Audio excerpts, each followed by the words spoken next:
Welcome everyone to a new episode of TEW. It is our Smackdown brand pay-per-view. This is No Mercy. This is the last event before we head on the road to Survivor Series. We're here at the Saco Field, 54,097 fans. I think it's a sellout. I think we just went for the lesser crowd selling out here on the WWE Network subscriber service. Quite a decent card. I'm quite happy with it, but it's really putting stuff in place before we head on and get the feuds really sorted for Survivor Series and kicking forward. So a few things will give you an idea of that. And after this, I need to go and sit and work out 4 different brackets for my various tournaments. So that's going to be fun. Hopefully makes everything makes sense, and then hopefully we have, just to say, the best Survivor Series possible. So hope you enjoy it. Here we go. Let's crack on straight in. Pre-show match.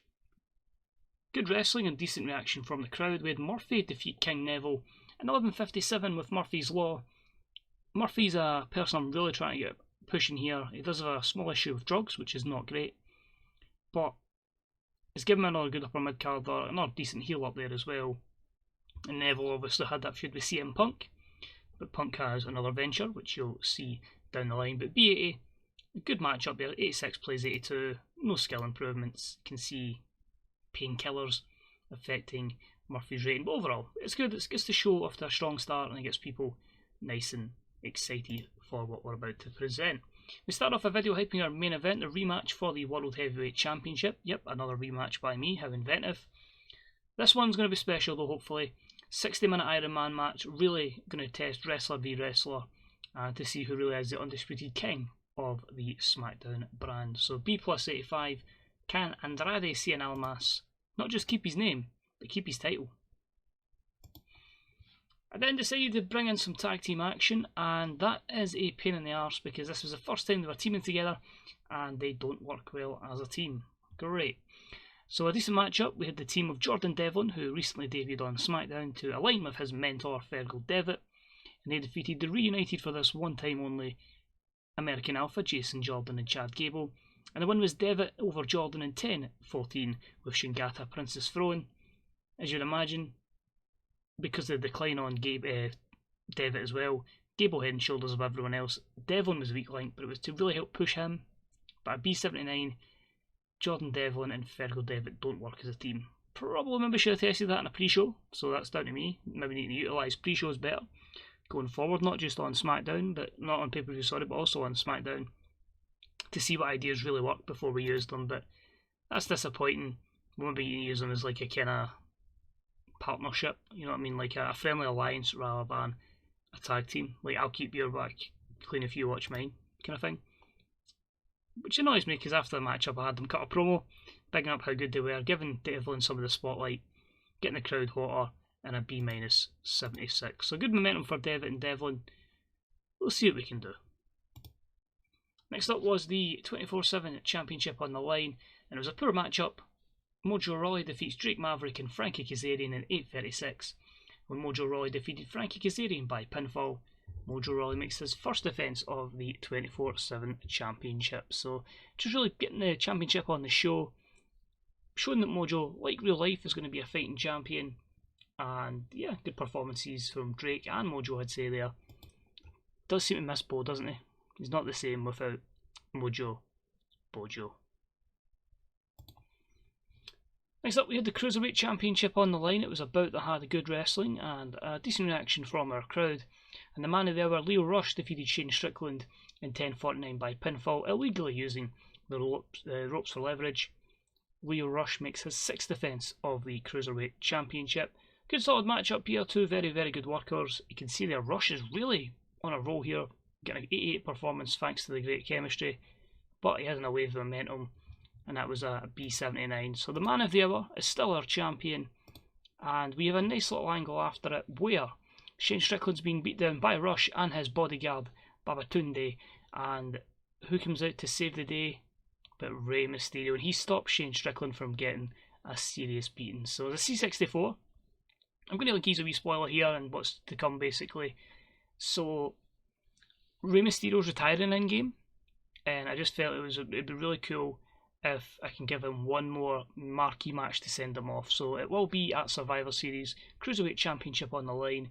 Rey Mysterio will take on the man of the hour, Leo Rush. So both men could be in the Cruiserweight Classic final, so they could play double duty.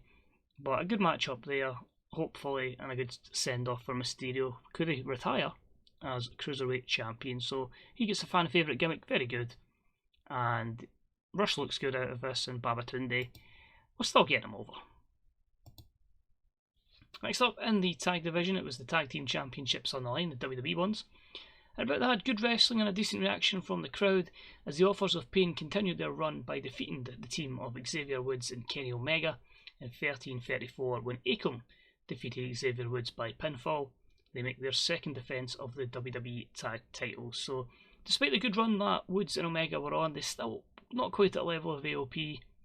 B-74, and you can see there, Akam in 93, he really is probably world champion material if I had enough space. So obviously it'd be a much better matchup with a longer storyline, but because of the way the championships are going to go, the tournament for the Tag Team Memorial Cup, Dusty Cup if you want to call it that, or Tag Team Invitational, I think I called it the Dusty Classic, I think I kept that in NXT, but I just felt like AOP, you got to keep them dominant.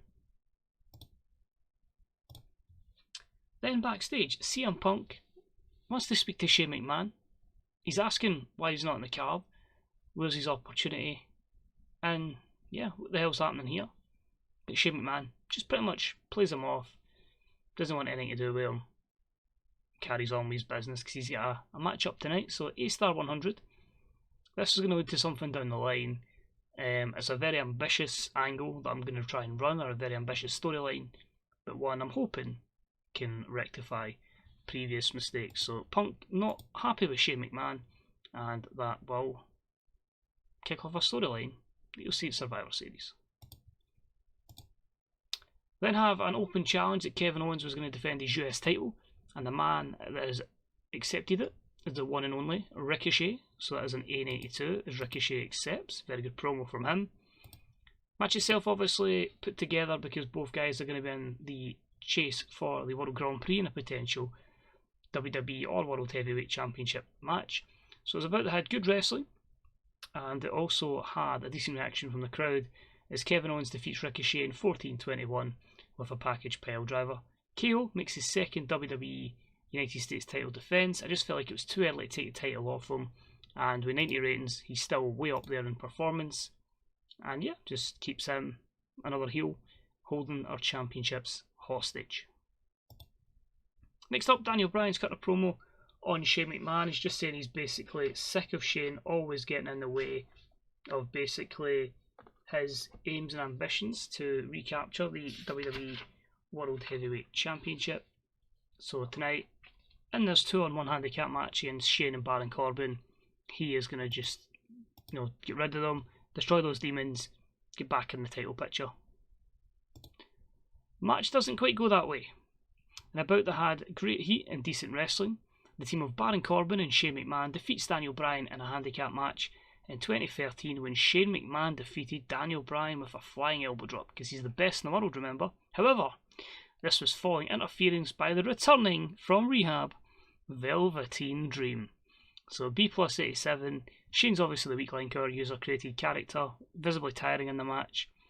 But 91 from Bryan and 89 from Corbin carried it, and I absolutely cannot wait to book Daniel Bryan versus the Velveteen Dream going forward. So that feud's going to start coming out of this, and Shane and Corbin will move away from Bryan and into other things.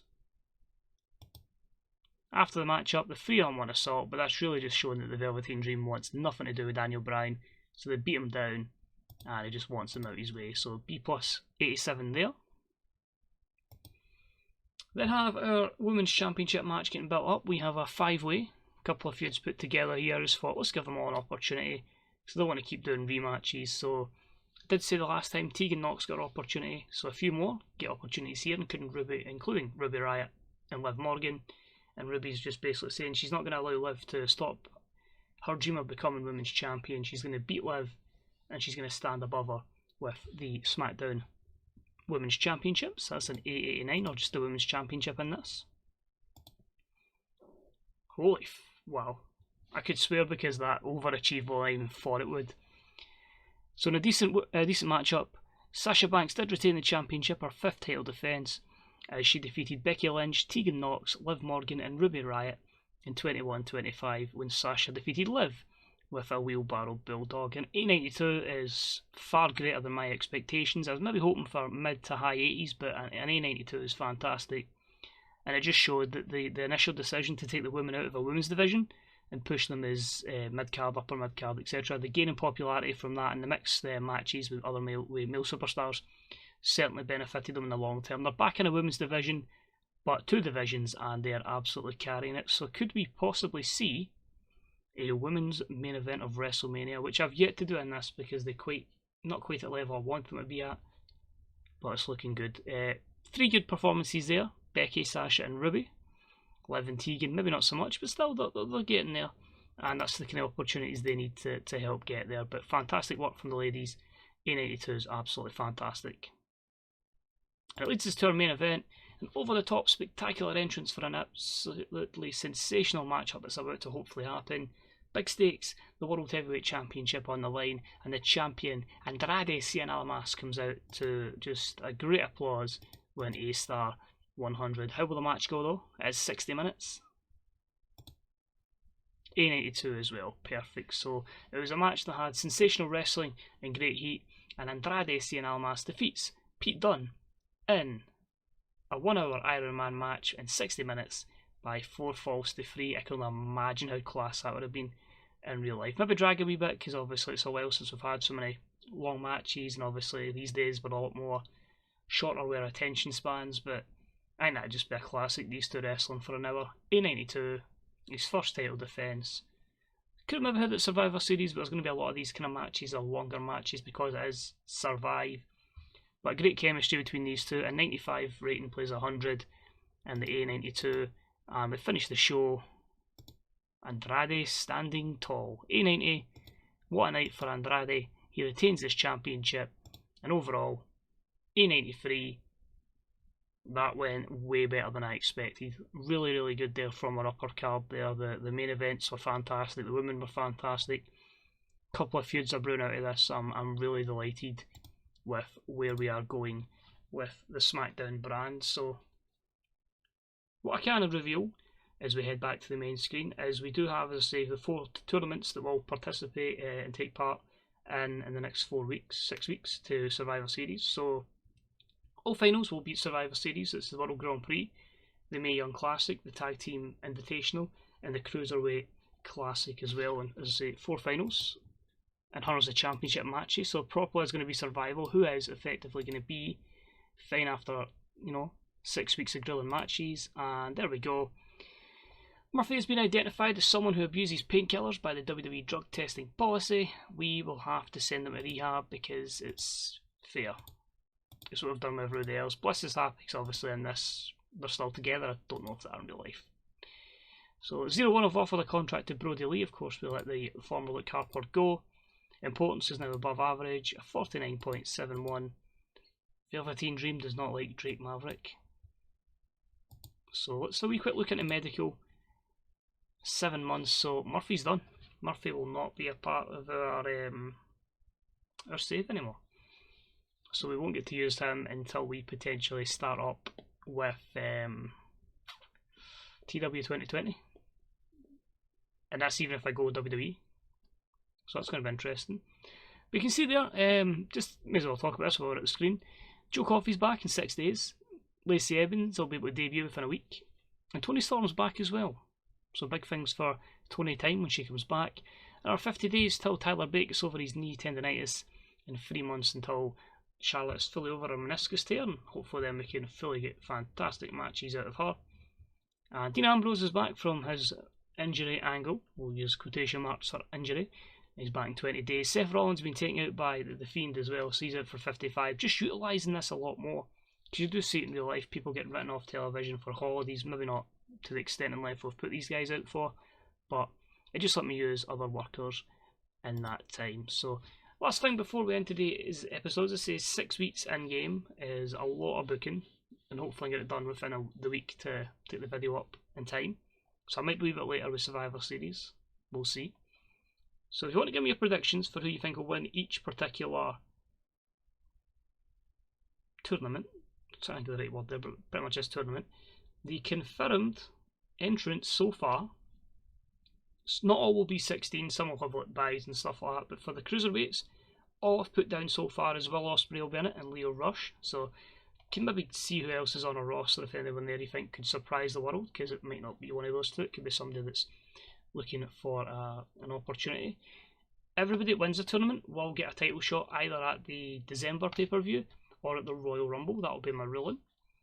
The Tag Team Invitational will see the Young Bucks, Walter and Marcel Barthel, The Revival, the team of Keith Lee and Mustafa Ali. Balor and Devlin are in it at the moment and may change that. The makeshift team of Okada and Tanahashi, the Usos, the team of Curtis Axel and Bo Dallas, Kenny Omega and Xavier Woods, and the Authors of Pain. So there's a wee temptation though for a one-off return of Mojo Bojo because it'll be Joe branded, so maybe, we'll see.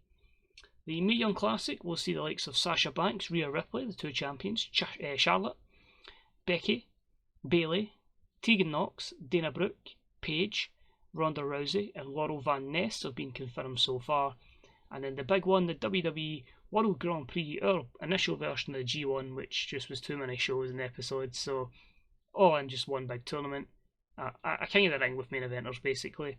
We'll see Pete Dunne, Andrade, Samoa Joe, Braun Strowman, Sami Zayn, Drew McIntyre, Daniel Bryan, Shinsuke Nakamura, Adam Cole, Matt Riddle, Seth Rollins, potentially, because obviously he's out now, so that's up in the open. That particular could be a buy for someone. Aleister Black, Apollo Crews, Randy Orton, Johnny Gargano, and Tommaso Ciampa. No Fiend. Keep protecting him. So let us know who you think will win. As I say, I can't guarantee these will all be the people in it, subject to change of course, and we'll know how booking plans go, but I'm hoping these tournaments can be good and we can certainly have a fantastic time at the pay-per-view at Survivor Series. So just watching, much appreciated. Let us know your predictions, let us know your thoughts on No Mercy. Any early predictions for the Mania card are deeply appreciated as well. I don't know who's winning my Rumble yet. That'll probably be a clearer idea after December. But yeah, thanks a lot for watching, it's much appreciated. Keep an eye out on the Grey Dog Software forums for more updates on TEW2020. They'll be released by Adam as soon as he's ready to do so. And of course, keep an eye out on the Fantasy Bookers subreddit. A lot more content on there from other bookers, whether it be visual or written, and just general help. Discussion is fantastic on there. I do like a little nosy every couple of days. I'd love to say it's every day, but I've got that much stuff going on. It's pretty much whenever I get a chance to just lie in my bed and just sit and read it. So it's just watching. Enjoy your evening, your day, your morning, whichever it may be. And I'll see you for Survivor Series. Bye bye.